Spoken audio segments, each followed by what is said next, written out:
The blood-red sun cast long shadows across the dusty streets of Liberty Creek, as Katherine Winters struggled against the iron chains binding her wrists to the back of Mayor Holloway's wagon.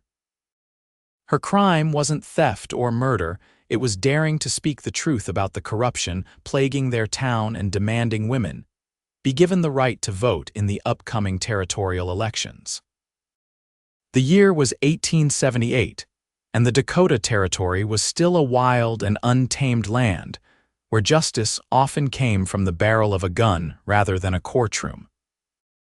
Katherine had arrived in Liberty Creek just 6 months prior, a 23-year-old schoolteacher from Boston with dreams of making a difference in the expanding western frontier.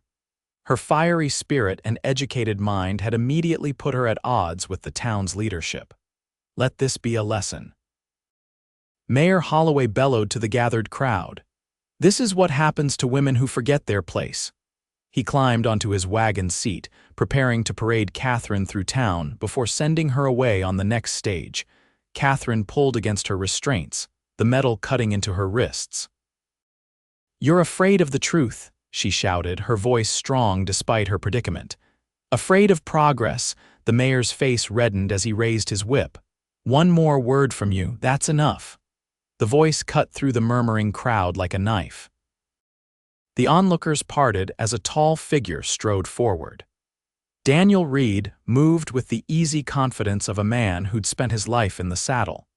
His dark hair fell in waves beneath his worn Stetson, and his blue eyes held a steely determination that made even Mayor Holloway hesitate. "This isn't your concern, Reid," the mayor said, lowering his whip slightly. Daniel stepped closer to the wagon, his spurs jingling with each deliberate step. "When you chain a woman up like an animal for speaking her mind, it becomes everyone's concern." Katherine's gaze locked with Daniel's. She had seen him around town since her arrival, the quiet cowboy who ran cattle on the land north of Liberty Creek. They had exchanged polite nods at church and brief greetings at the general store, but nothing more. Now, as he stood defending her, she saw something in his eyes that stirred her heart despite her precarious situation. "She's a troublemaker," Holloway spat, stirring up dissent among the women, talking about voting rights and equal pay. "Next thing you know, they'll all be demanding to wear trousers and carry firearms." A few nervous laughs rippled through the crowd, but they died quickly as Daniel stepped forward and placed his hand on his holstered Colt. "The last I checked, speaking one's mind isn't a crime in this territory," Daniel said evenly. "Now I suggest you unlock those chains and let the lady go."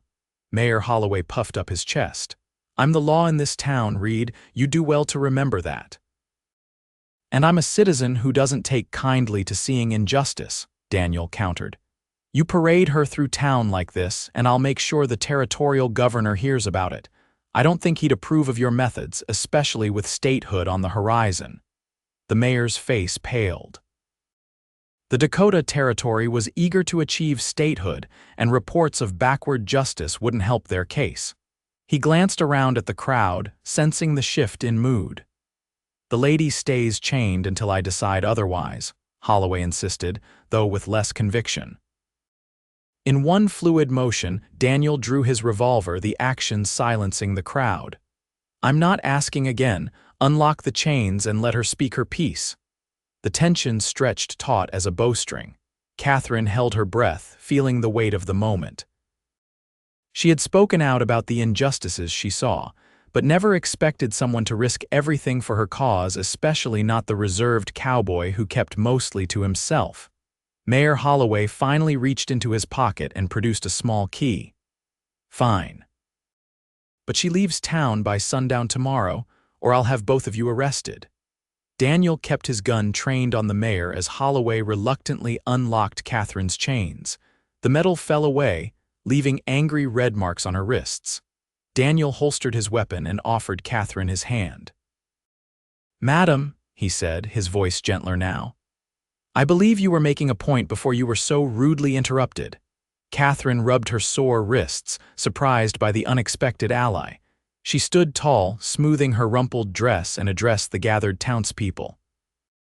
I came to Liberty Creek to teach your children, she began, her voice clear and unwavering. But I've seen how this town treats its women and its poor. I've seen backdoor deals that favor the wealthy while taxing those who can least afford it. I've seen good people silenced when they dare to question authority. She turned to look directly at Mayor Holloway. Progress isn't something to fear. Giving women a voice doesn't diminish men's power, it strengthens the community as a whole. All I ask is that we have a fair say in the matters that affect our lives. A smattering of applause broke out, primarily from the women in the crowd, though some men joined in as well. Mayor Holloway's face darkened with anger, but with Daniel standing protectively beside Katherine, he didn't dare make a move against her. "You've had your say," Holloway said through gritted teeth. "Now clear out before I change my mind." The crowd began to disperse, some shooting sympathetic glances toward Katherine, others looking away uncomfortably.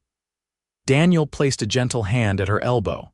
"Are you all right, Miss Winters?" he asked quietly. Katherine nodded, though her wrist still stung and her heart pounded from the confrontation. "Thanks to you, Mr. Reid. I didn't expect anyone to stand up for me." "Daniel," he corrected with a small smile, "and sometimes doing the right thing doesn't require much thought." He glanced toward the mayor, who was stomping away down the street. "Though it appears you've made a powerful enemy, the mayor's ultimatum shouldn't be taken lightly." Katherine's shoulders slumped slightly as the reality of her situation sank in. "I have nowhere to go. I came west with everything I own." Daniel hesitated, then said, "I have a cabin on my property. It's simple, but it's clean and secure. You'd be welcome to stay there until you figure out your next steps." Katherine studied him, searching for ulterior motives in his offer, but found only sincerity in his weathered face. Still, she was hesitant. "I couldn't impose, it's no imposition," he assured her. "The cabin's sitting empty, and it's far enough from town that Holloway won't bother you there." "Why would you help a stranger?" she asked, genuine curiosity in her voice. Daniel's gaze drifted toward the horizon. "Let's just say I believe in standing up for what's right, same as you." He looked back at her. "My ranch is 5 miles north. If you decide to accept my offer, I'll be at the livery stable at sunup tomorrow." With a tip of his hat, Daniel turned and walked away, leaving Katherine to contemplate her limited options. As she watched his retreating back, she couldn't help but wonder about the quiet cowboy who had just risked his standing in the community to defend her rights. Katherine spent a restless night in her small room above the schoolhouse, knowing it would be her last. By morning, she had packed her few belongings into 2 worn leather valises. When she arrived at the livery stable just as dawn broke over the eastern plains, Daniel was already there, securing supplies to his packhorse. "You came," he said simply, a hint of relief in his voice. "I didn't have much choice," Katherine replied, trying to maintain her dignity despite her circumstances. "But I want you to know I'm grateful for your help and I won't be a burden for long." Daniel took her bags and secured them alongside his supplies. No need to rush. The territory's a big place with plenty of opportunities for a woman of your education and courage. As they rode north out of town, Katherine couldn't help but look back at Liberty Creek, the place she had hoped would become her home. The small collection of wooden buildings seemed to shrink against the vast prairie stretching in all directions. "Have you lived here long?" she asked, breaking the comfortable silence between them. 5 years, Daniel replied. "Came west after the war with nothing but my horse and saddle. Started with a few head of cattle and built it up from there." "The war?" Katherine asked gently. Daniel nodded, his expression momentarily distant. "Fought for the Union, lost my brother at Gettysburg. When it was over, I couldn't go back to Pennsylvania. Too many ghosts." Katherine understood the need for a fresh start.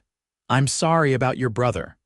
"It was a long time ago," Daniel said, though his tone suggested the wound wasn't fully healed. "What about you?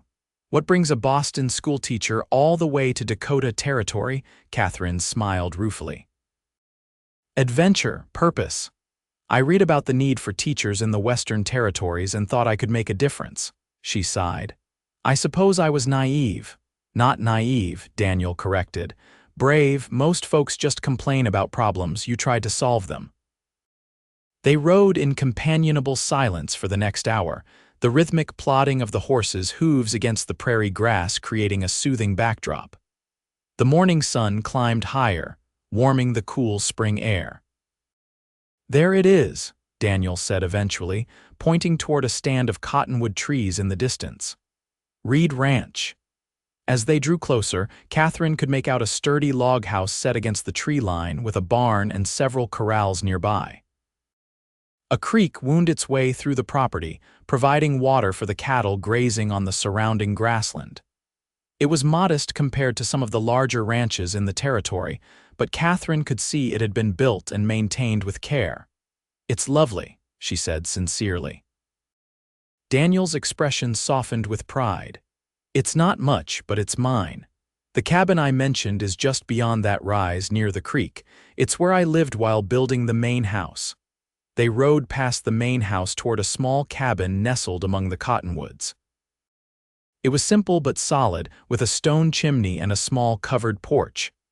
"I had my ranch hand Tamaz stock it with supplies yesterday evening," Daniel explained as he helped Katherine down from her horse. "There's firewood, food, and fresh linens. The creek provides good water year-round."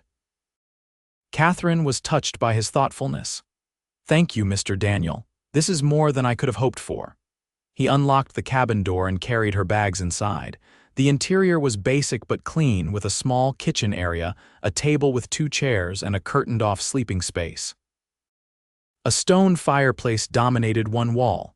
"It gets cold at night, even in spring," Daniel said, gesturing to the fireplace. "If you need anything, the main house is just a short walk. My foreman, Hank, and his wife, Martha, live in the bunkhouse with Tamaz and our other hand, Charlie." Katherine walked to the small window, taking in the view of the creek and the vast prairie beyond. "It's peaceful here." "That it is," Daniel agreed. "I'll leave you to get settled. Martha will likely come by later to check on you. She's been after me to find a schoolteacher for her children and the other ranch kids in the area." Katherine turned to him, hope flickering in her eyes. "There are children nearby who need education," Daniel nodded. "About a dozen within riding distance. Hank and Martha have 3, and the neighboring ranches have more. Most are too young to send away to school, and their parents haven't got time to teach them properly." For the first time since being chained to the mayor's wagon, Katherine felt a sense of purpose returning. "I would be happy to teach them." "We can discuss it over supper tonight," Daniel said. 6 o'clock at the main house if you're up for company." After Daniel left, Katherine unpacked her few belongings and explored her temporary home. The cabin was rustic but had everything she needed. She found a small bookshelf with a handful of well-worn volumes, mostly practical guides to ranching, and a few dog-eared novels. As promised, Martha Dawson arrived in the afternoon. A friendly woman in her 30s with a no-nonsense manner and 3 curious children in tow. "So you're the schoolteacher who gave old Holloway a fit," Martha said with approval after introductions were made. "About time someone stood up to that pompous windbag." Katherine warmed to the woman immediately. "I'm afraid I wasn't very strategic about it." Martha waved her hand dismissively. "Strategy's overrated. Sometimes you just have to speak your piece." She nudged her oldest boy forward. "This is James, he's 11. The girl's Emma, she's 9, and the little one's William, 6. They've had spotty schooling at best." Katherine greeted each child with a warm smile. "It's very nice to meet you all. Can you really teach us reading and sums?" Emma asked eagerly. "And history," added James. "And everything?" William chimed in. Katherine laughed. "Yes to all of that. I would be delighted to be your teacher." Martha beamed. "Daniel said you might be amenable. We could use the old storage building by the creek. With a little work, it would make a fine schoolhouse." As the afternoon progressed, Katherine found herself relaxing for the first time in days. Martha was forthright and kind, and her children were bright and curious. By the time they left, preliminary plans for a small school had been discussed, and Katherine felt a renewed sense of optimism. That evening, she made her way to Daniel's house for supper. The main house was larger than the cabin but still modest, built of logs with a wide front porch.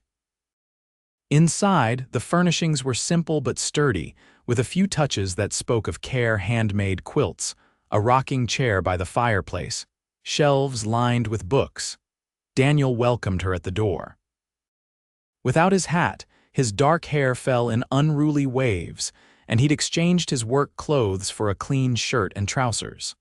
Katherine was struck by how different he looked from the intimidating figure who had confronted Mayor Holloway.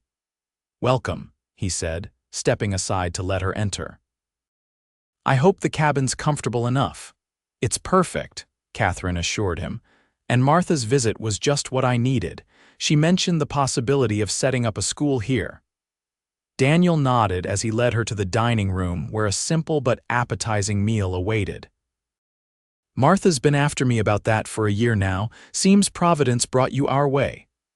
"Or Mayor Holloway's tyranny," Katherine said with a wry smile. Daniel laughed, the sound warm and genuine. "Either way, I'm glad you're here." The evening passed pleasantly as they shared the meal, and conversation flowed easily between them. Katherine learned that Daniel had built most of the ranch himself, starting with just a few cattle and gradually expanding. He spoke with quiet pride about his accomplishments, but without boasting. "What about you?" he asked as they sat by the fire after supper. "What drove you to leave Boston for the wilds of Dakota Territory?" Katherine cradled a cup of coffee in her hands. "My father was a professor at Harvard. He raised me alone after my mother died when I was young. He believed women deserved the same educational opportunities as men and made sure I received a proper education." "He sounds like a good man," Daniel observed. "He was," Katherine said softly. "He passed away last year. With him gone, there was nothing keeping me in Boston. I wanted adventure, purpose." She smiled faintly. "And I believed in the promise of the West, that it was a place where people could reinvent themselves, where the old rules didn't apply." "And then you met Mayor Holloway," Daniel said with understanding. Katherine nodded. "I quickly discovered that some men bring their old prejudices with them, no matter how far west they travel." "Not all men," Daniel said quietly. Their eyes met across the firelight, and Katherine felt a flutter in her chest. "No," she agreed softly, "not all men." The days that followed fell into a pleasant rhythm. Katherine worked with Martha to transform the old storage building into a modest schoolhouse, while Daniel and his ranch hands constructed simple benches and tables. Word spread to neighboring ranches, and soon Katherine had commitments from families to send 11 children to school. In the evenings, she often joined Daniel for supper, their conversations ranging from books they had read to their hopes for the territory's future. Katherine found herself looking forward to these quiet evenings, drawn to Daniel's thoughtful nature and steady presence. 2 weeks after her arrival at the ranch, Katherine was putting the finishing touches on the schoolhouse when Daniel appeared in the doorway. "It's coming along nicely," he said, surveying the transformed space. Katherine stood back to admire their work. "It's amazing what a good cleaning and some imagination can accomplish." Daniel stepped inside, holding something behind his back. "I have something for you." "A schoolhouse warming gift, I suppose." He brought his hands forward, revealing a hand-carved wooden sign that read Liberty Creek School. Katherine's eyes widened as she took the sign from him. "Daniel, it's beautiful, but Liberty Creek, we're miles from town. It seemed fitting," he explained. "You came here seeking liberty, and this school represents that freedom, the freedom to learn, to grow, to question." Touched by his thoughtfulness, Katherine felt tears prick her eyes. "Thank you. This means more than I can say." Their gazes held for a long moment, and Katherine became acutely aware of how close they were standing. Something had been building between them over the past weeks, a quiet understanding, a deepening connection that went beyond friendship. Daniel seemed to feel it too. He reached out slowly, as if giving her time to step away, and gently tucked a strand of hair behind her ear. "Katherine," he said softly, her name a question and answer all at once. The moment was interrupted by the sound of approaching horses. Daniel stepped back, his expression shifting to concern as he moved to the doorway. "Stay here," he instructed, his hand moving instinctively to his sidearm. Katherine followed him to the door, her heart still racing from their near moment. Outside, 3 riders approached, one of whom she recognized immediately as Sheriff Briggs from Liberty Creek. Daniel stepped onto the small porch, positioning himself slightly in front of Katherine. "Sheriff," he called out as the men drew closer. "What brings you all the way out here?" Sheriff Briggs, a stocky man with a graying mustache, reined his horse to a stop. "Official business, Reid. The mayor's pressing charges against Miss Winters for disturbing the peace and inciting unrest." Katherine felt a chill run through her. "That's absurd." "I simply spoke the truth about his corruption." "Not my place to judge, madam," the sheriff said, though he had the decency to look uncomfortable. "I've got a warrant for your arrest signed by Judge Wilson." Daniel's posture stiffened. "Judge Wilson is Holloway's brother-in-law." "This is nothing but persecution." "The law's the law," the sheriff insisted, though without much conviction. "Miss Winters needs to come back to town to face the charges." Katherine felt Daniel's hand find hers and squeeze reassuringly. "She's not going anywhere," he said firmly. "Not without proper legal representation." One of the deputies with the sheriff spat a stream of tobacco juice onto the ground. "Figured you'd say that, Reid. That's why we brought extra company." As if on cue, 6 more riders emerged from the tree line. Katherine recognized several of them as men who worked for Mayor Holloway in various capacities. "This isn't a legal posse," Daniel said, his voice dangerously low. "This is intimidation." Sheriff Briggs at least had the grace to look ashamed. "The mayor insisted." "I don't care what the mayor insisted," Daniel cut him off.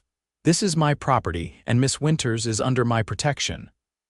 The standoff was interrupted by the arrival of Hank and the other ranch hands who had spotted the commotion and ridden over from the main house. "Everything all right, boss?" Hank called out, his hand resting on his holstered revolver. Daniel gave a slight nod toward the men with the sheriff. "Just explaining to our visitors that they've wasted a trip." The tension in the air was palpable as both sides measured each other. Katherine squeezed Daniel's hand, drawing strength from his steadfast presence. "Sheriff," she said, stepping forward, "I've broken no law. The mayor is abusing his power because I spoke out against his corrupt practices. If you insist on arresting me, I'll go peacefully, but know that I'll be writing to the territorial governor and every newspaper from here to Chicago about how justice is administered in Liberty Creek." Her words seemed to give the sheriff pause. He glanced uneasily at the men who had accompanied him. "Perhaps," Daniel suggested in a more conciliatory tone, "we could resolve this another way. The circuit judge will be in Bismarck next week. If there are legitimate charges, they can be heard there, away from Mayor Holloway's direct influence." The sheriff considered this, clearly relieved at the potential compromise. "That seems reasonable." "It's not what the mayor ordered," protested one of Holloway's men. "I'm the law here," Sheriff Briggs said with unexpected firmness, "not the mayor. And I say we'll do this proper, through the circuit court."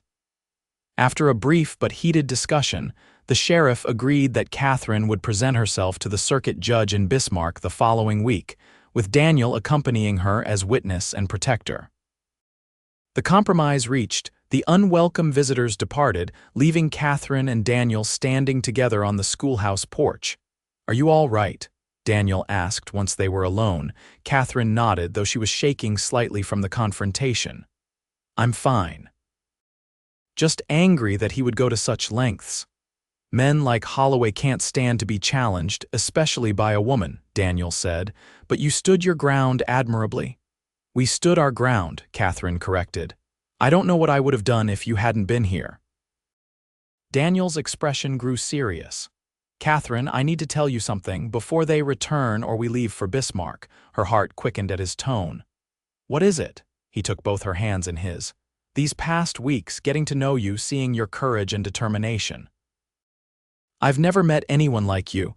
Katherine felt warmth spread through her chest. "Daniel, "I know it's soon," he continued, "and perhaps not the right time with everything happening, but I care for you, Katherine, deeply.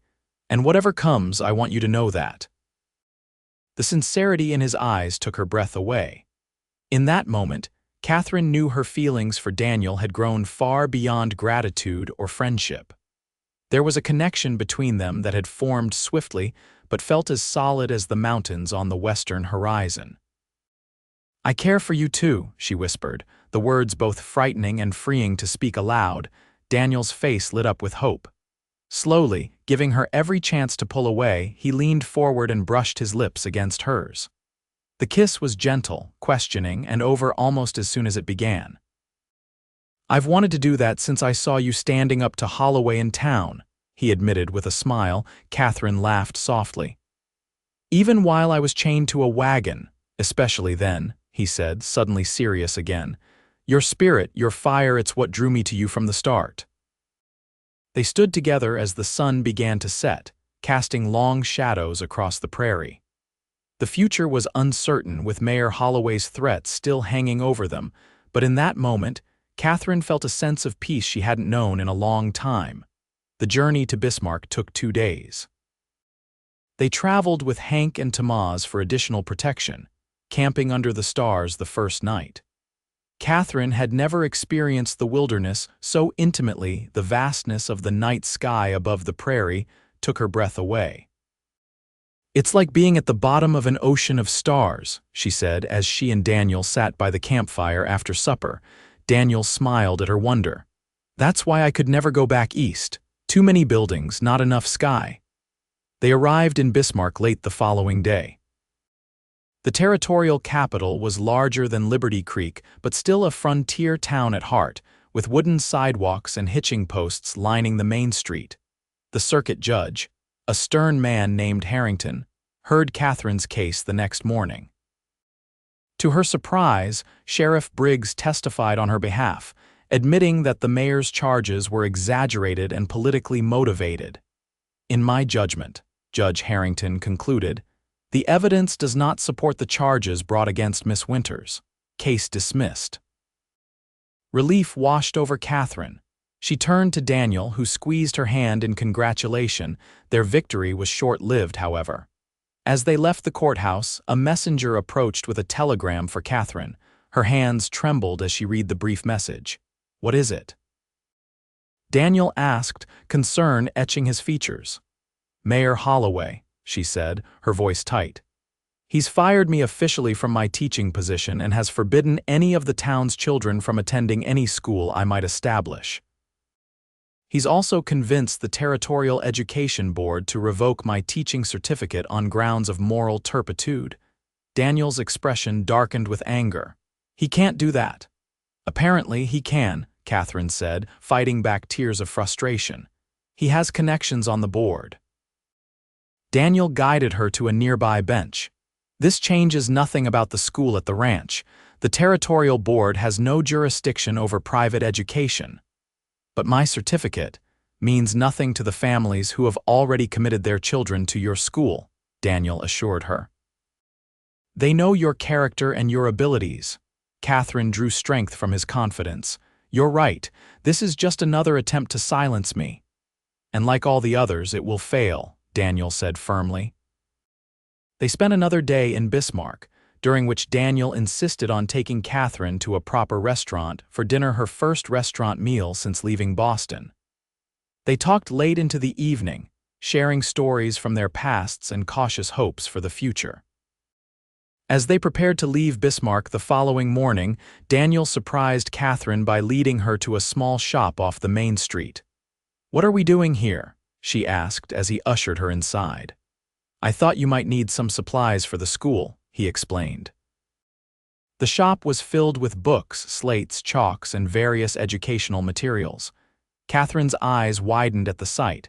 "Daniel, this is wonderful, but it must be terribly expensive," he smiled.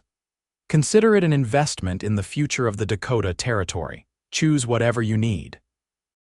By the time they left, Daniel had arranged for a substantial order of school supplies to be delivered to the ranch, enough for all the children who would be attending Katherine's school, with extra for those who might join later. The ride back to the ranch was filled with lighter spirits than their journey to Bismarck. Katherine felt a growing certainty that she had found her place in the West, not in Liberty Creek as she had initially hoped, but at Daniel's side on the open prairie. On their last night on the trail, after Hank and Tamaz had retired to their bedrolls, Daniel and Katherine sat together by the fire. The spring night was cool but clear, with thousands of stars visible above them. "I've been thinking," Daniel said, his voice low and intimate in the darkness. "About the future, your future." Katherine looked at him expectantly. "What about it?" Daniel took her hand, his thumb tracing circles on her palm. "I know we haven't known each other long, and I would understand if you feel it's too soon. But these weeks with you have shown me what I want for the rest of my life." Katherine's heart began to race as she realized where his words were leading. "I love you, Katherine," he said simply. "I love your courage, your conviction, your compassion. I love how you stand up for what's right, no matter the cost. And if you'll have me, I'd like to spend my life standing beside you." Tears filled Katherine's eyes as emotion overwhelmed her. "Daniel." He reached into his pocket and pulled out a small object that caught the firelight. It was a ring, simple but elegant, with a small pearl set in silver. "I bought this in Bismarck," he explained. "I know it's not as fine as what you might have had in Boston, it's perfect," Katherine interrupted, her voice thick with emotion. "And yes, I'll have you, Daniel Reid." The joy that spread across his face was answer enough, but he sealed his proposal with a kiss that spoke of promises and possibilities. When they finally parted, both breathless and smiling, Daniel slipped the ring onto her finger. "It fits," she said with wonder. "Like it was meant to be," he agreed. They returned to the ranch the following day to find that news of their victory in court had preceded them. Martha had organized an impromptu celebration, and families from neighboring ranches had gathered to welcome them home. "The school opens officially next Monday," Martha informed Katherine as they dismounted. "We've got 13 children signed up now." Katherine looked to Daniel in surprise. 13, he shrugged with a smile. "Word travels fast on the prairie." The evening was filled with food, music, and congratulations not just for Katherine's legal victory, but also for their engagement, which Daniel announced with undisguised pride. As the weeks passed, Katherine settled into her new life with a sense of purpose and belonging she had never expected to find in the Dakota Territory. The school flourished, with children riding from miles around for their lessons. Daniel built an addition to the main house, creating a private wing for them after their wedding, which was planned for the fall. One warm evening in late June, as they sat on the porch watching the sunset, a rider approached from the direction of Liberty Creek. Katherine tensed, fearing more trouble from Mayor Holloway, but Daniel squeezed her hand reassuringly. "That's Ben Miller," he said, recognizing the rider. "He runs the newspaper in town." Ben dismounted and climbed the porch steps, removing his hat in greeting. "Evening, Daniel, Miss Winters." "What brings you out this way, Ben?" Daniel asked. The newspaperman grinned. "Thought you'd want to see this." He handed them a copy of the Liberty Creek Gazette. The headline read, "Mayor Holloway indicted for corruption." Katherine gasped as she scanned the article. According to the paper, an investigation by the territorial governor had uncovered evidence that Mayor Holloway had been embezzling town funds and accepting bribes for land deals. "Your speaking out got people talking," Ben explained. "Once folks started asking questions, it didn't take long for the truth to come out." "What happens now?" Katherine asked. "Special election next month for a new mayor," Ben said. "And there's talk that the new administration might need a proper school for the town with a qualified teacher." Daniel looked at Katherine, a question in his eyes. "What do you think?" She considered the possibility of returning to Liberty Creek in triumph, of establishing the town school she had originally envisioned. But as she looked around at the home she and Daniel were building together, at the schoolhouse by the creek where children were already learning and growing, she knew where she belonged.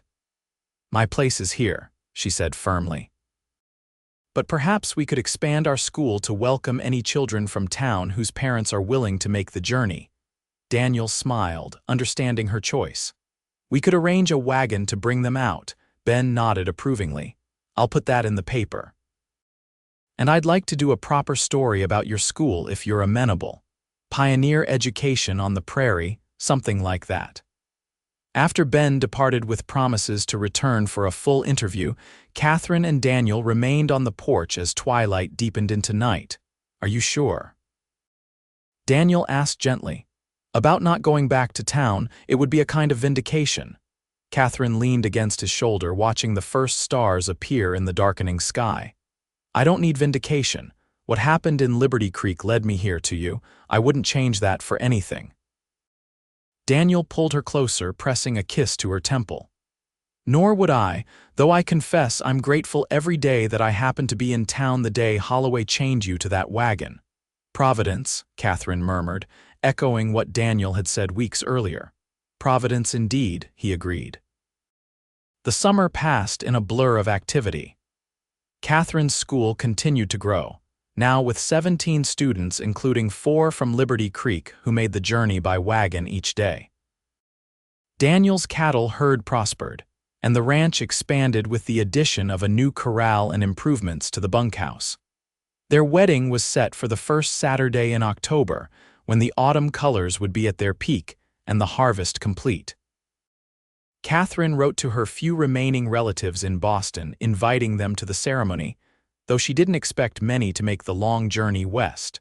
To her surprise, her father's youngest sister, Aunt Louisa, replied that she would indeed attend, along with her husband and their daughter. I always knew you would forge your own path, Aunt Louisa wrote.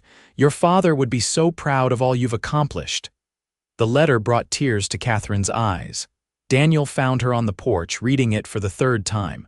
Good news, he asked, sitting beside her.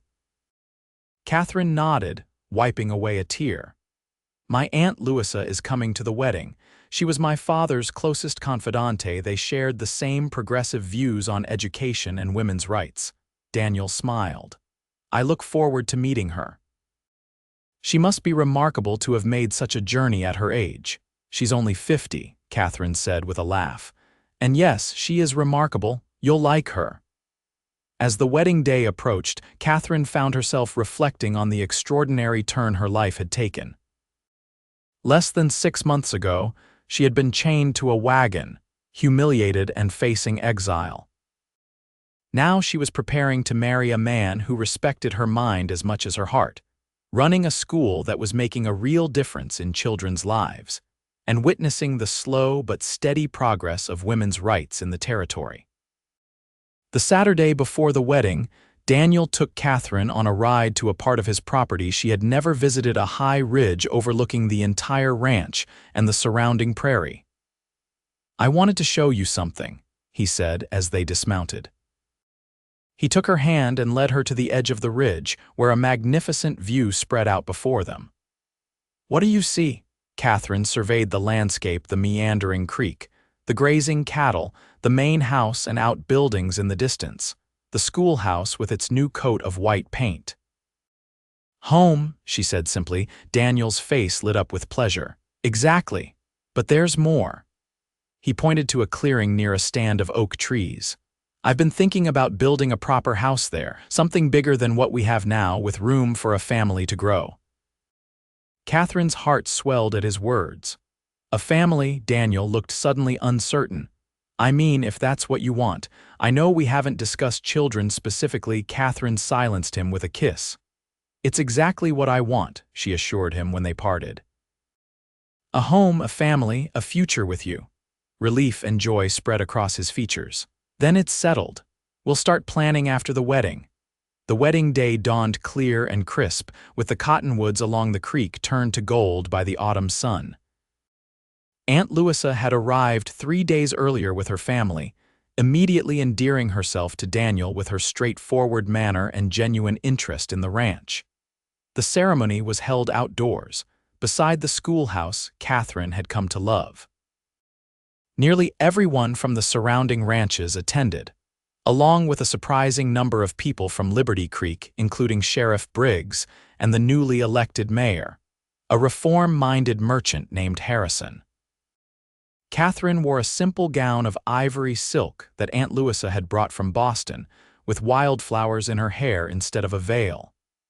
Daniel looked handsome and slightly nervous in a new suit, his usually unruly hair tamed for the occasion.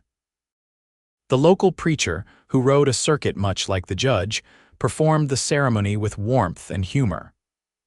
When he pronounced them husband and wife, Daniel kissed Katherine with such tenderness that several of the ladies in attendance dabbed at their eyes. The celebration continued well into the evening with food, dancing, and more than a few toasts to the couple's happiness. As the sun began to set, painting the prairie sky in shades of orange and pink, Daniel led Katherine away from the festivities to a quiet spot by the creek. Happy. He asked, his arm around her waist. Katherine leaned into him, content beyond words. Completely, and you? More than I ever thought possible, he admitted. When I came west, I was just looking for land and a fresh start. I never imagined finding someone like you. We found each other, Katherine corrected gently. And now we build our future together. Their kiss was a promise of partnership, of passion, of a life shared in all its joys and challenges. As twilight deepened around them, they walked hand in hand back toward the lights and laughter of their wedding celebration, stepping together into the future they would create. The months that followed were the happiest of Katherine's life. She and Daniel settled into married life with an ease that surprised them both, their different backgrounds complementing rather than conflicting with each other. Katherine's school continued to thrive, now with 22 students, and Daniel's cattle operation expanded with the purchase of additional grazing land. In the spring of 1879, just as the prairie was coming alive with wildflowers, Katherine shared joyful news with her husband they were expecting their first child, due in late autumn. Daniel's reaction was everything she could have hoped, for equal parts amazement, tenderness, and excited planning for the baby's arrival. True to his word, Daniel began construction on their new house that summer, determined to have it completed before winter and the baby's birth. Katherine continued teaching through her pregnancy, with Martha taking over more responsibilities as Katherine's condition advanced. Their son, James Daniel Reid, was born on a clear November night in their new home, with Martha and a midwife from town in attendance. Daniel paced nervously outside the bedroom during the labor, but when Martha finally called him in to meet his son, the look of wonder on his face was something Katherine knew she would remember for the rest of her life. "He's perfect," Daniel whispered, cradling the tiny bundle with hands that suddenly seemed too large and rough for such a delicate task. Just like his mother. As James grew from infant to toddler, Katherine found new joy in balancing motherhood with her teaching. Daniel built an addition to the schoolhouse where younger children could play while their older siblings learned, and where Katherine could keep an eye on James during lessons. In the spring of 1881, Katherine received a letter that would open yet another chapter in their lives. The territorial legislature was forming a committee to study the implementation of women's suffrage, following Wyoming Territory's groundbreaking decision to grant women the vote. Katherine had been recommended to serve on the committee by the new governor who had heard of her advocacy and educational work. "You should accept," Daniel said without hesitation when she showed him the letter. "Your voice deserves to be heard." "But it would mean traveling to Bismarck for meetings," Katherine said, concerned about leaving her family and school. "And James is still so young." Daniel smiled at her concern.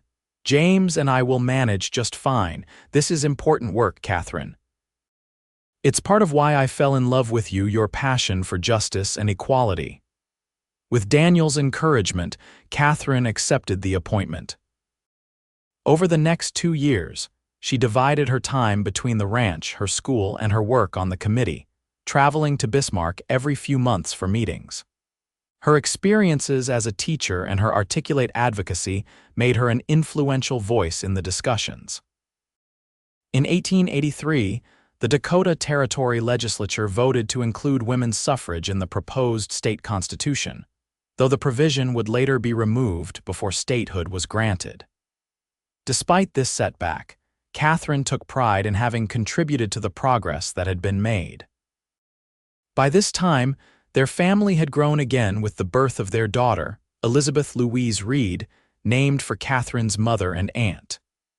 The ranch prospered, and the school was now recognized throughout the territory as a model of rural education. One evening in the summer of 1885, as they sat on the porch of their home watching 7-year-old James and 4-year-old Elizabeth playing in the yard, Daniel took Katherine's hand. "You ever think about that day in Liberty Creek?" he asked. "When Holloway had you chained to that wagon?" Katherine smiled at the memory that once would have been painful but now seemed like the beginning of a blessing. "Sometimes, it's hard to believe that was almost 8 years ago." Daniel nodded thoughtfully. "I was thinking about it earlier today. About how different our lives might have been if I hadn't been in town that day or if I'd just ridden past like so many others." "But you didn't," Katherine said softly. "You stopped. You stood up for a stranger. You let me speak when everyone else wanted me silenced." "Best decision I ever made," Daniel said with a smile, leaning over to kiss her. Their moment was interrupted by James running up to the porch, his sister trailing behind him. "Papa, Mama, look what we found," he exclaimed, holding up a tiny turtle he had discovered by the creek. As they admired their son's find and answered Elizabeth's stream of questions about turtles, Katherine felt a profound sense of gratitude wash over her. The path that had led her here had not been easy or straightforward, but every challenge, every obstacle, had ultimately brought her to this life, a life rich with purpose, love, and the freedom to speak her mind and follow her heart. Later that night, with the children asleep and the ranch quiet under a canopy of stars, Katherine and Daniel stood together on the porch, his arms wrapped around her from behind as they gazed up at the night sky. "Any regrets?" Daniel asked softly, his breath warm against her ear. Katherine turned in his arms to face him. In the moonlight, she could see the laugh lines that had deepened around his eyes over the years, the strands of silver beginning to appear in his dark hair. To her, he was more handsome than ever. "Not one," she answered truthfully. "This life we've built together, it's more than I ever dreamed possible." Daniel's eyes, still as blue and clear as the day they met, shone with love as he bent to kiss her. "For me too," he murmured against her lips. "For me too." And as they stood together under the vast Dakota sky, Katherine knew with absolute certainty that this was where she belonged, in this place, with this man, living a life defined not by the chains that had once bound her, but by the freedom they had found together.